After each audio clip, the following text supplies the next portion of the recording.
नमस्कार भाई लोग, आप सभी का बहुत बहुत स्वागत है मेरे चैनल पे। हम बात करें खेसारी लाल यादव के न्यू सॉन्ग के बारे में, जो कि न्यू देवी गीत सॉन्ग 2022 का रिलीज हो रहा है। जय जननी जय जय कल सुबह 6 बजे रिलीज होगा खेसारी म्यूजिक वर्ल्ड पे, जो कि खेसारी लाल का खुद का ही चैनल है, खुद का ही कंपनी है, उसी पे रिलीज हो रहा है। और ये 2022 का इस साल का सबसे पहला सॉन्ग खेसारी लाल यादव का आ रहा है कल सुबह 6 बजे। तो आप लोग ढेर सारा प्यार दीजिए और सॉन्ग को एक नंबर ट्रेंडिंग पर लेकर आइए, क्योंकि ये अच्छे लेवल पे शूट किया गया सॉन्ग है। तो कल सुबह 6 बजे रिलीज होगा और पोस्टर भी आ चुका है, आप लोग पोस्टर में देख सकते हैं ये सॉन्ग को।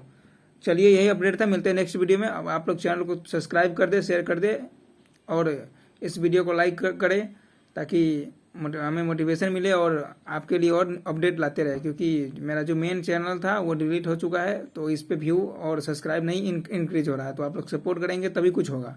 चलिए दोस्तों, मिलते हैं नेक्स्ट वीडियो में, तब तक के लिए जय हिंद।